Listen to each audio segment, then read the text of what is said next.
All right, we got a 1996 Land Rover. Yeah, as the vehicle gets older, some things wear out. For instance, the door can weather stripping. See how flat that is? It's loses its ability to seal and starts tearing. Gets really flat. Ooh, some more holes. When that happens, well, water can get down about your floorboards. So today we're going to replace this weather stripping with generic weather stripping I got off of eBay. And this weather stripping is 30 millimeters tall. I'll get it out of here in a second.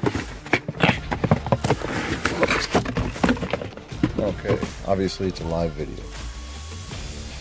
Now there's a piece of aluminum in there, and that allows us to crimp down on the edge of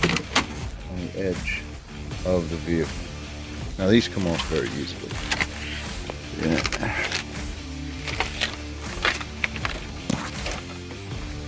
I'll just remove the rocker cover here.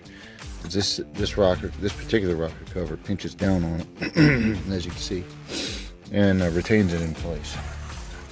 So tools we're gonna need absolutely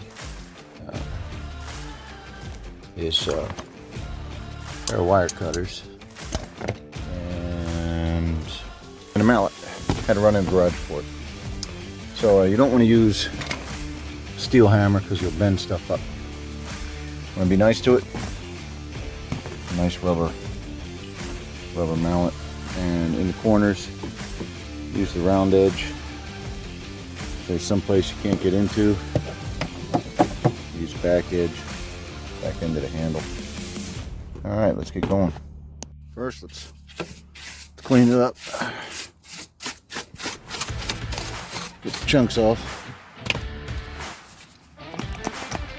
Come on. There we go. A little bit of soapy water on there. Clean up our surface.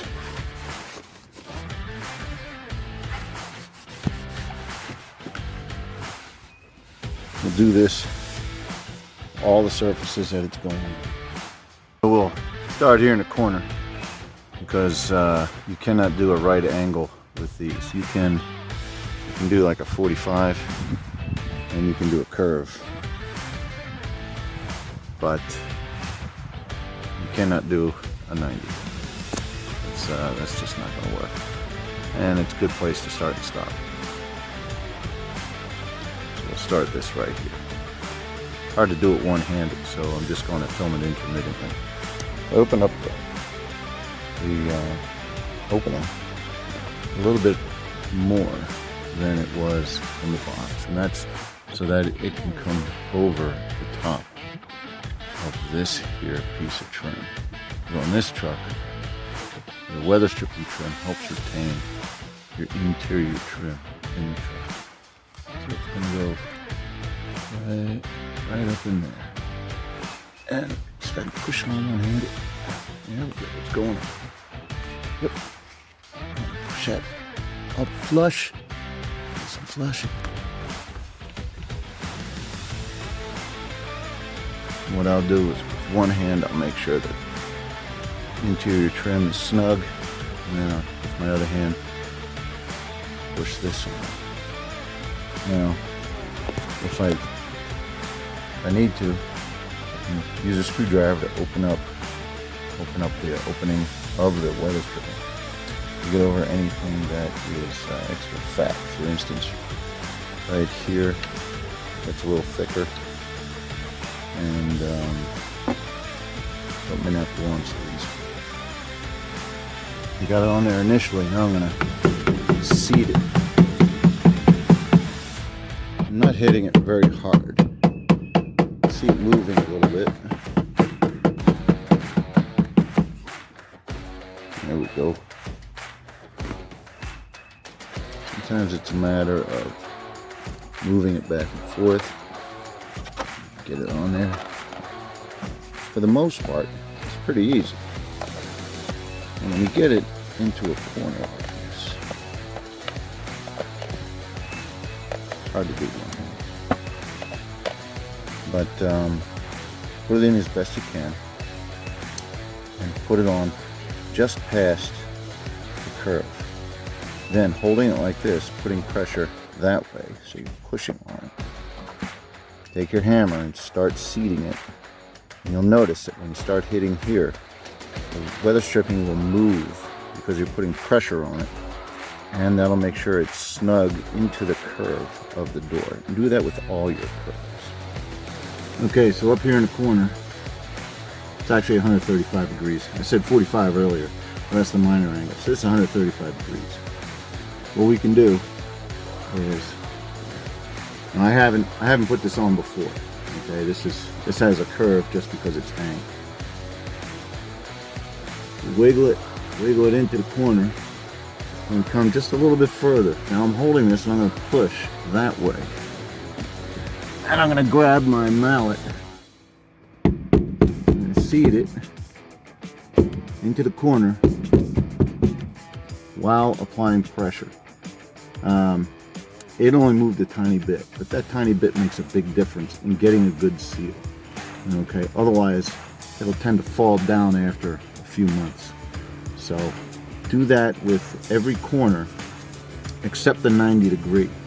You'll notice that there are a lot of little lines here. Get autofocus.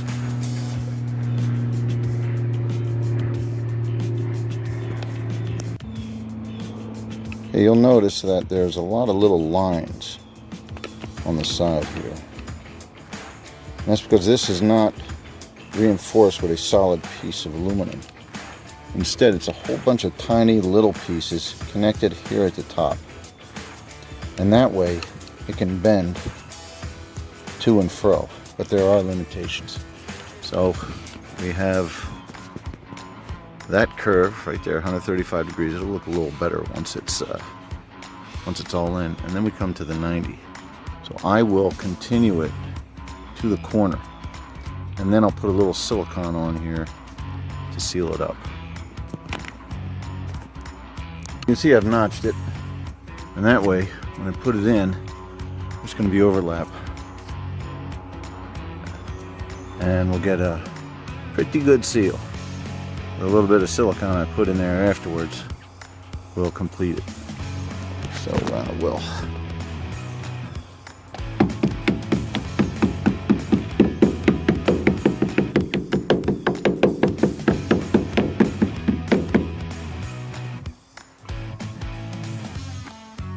there we go. It's hard to use the camera in this sun. It's so bright.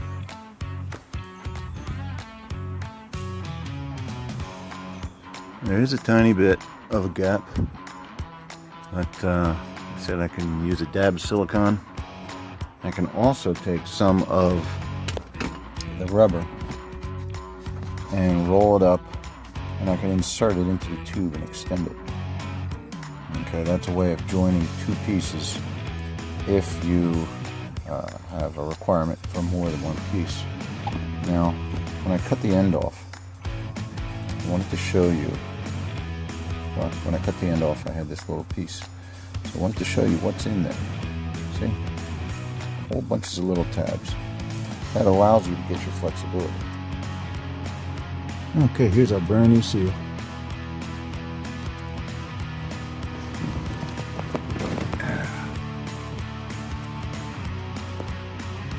You see it's in full contact.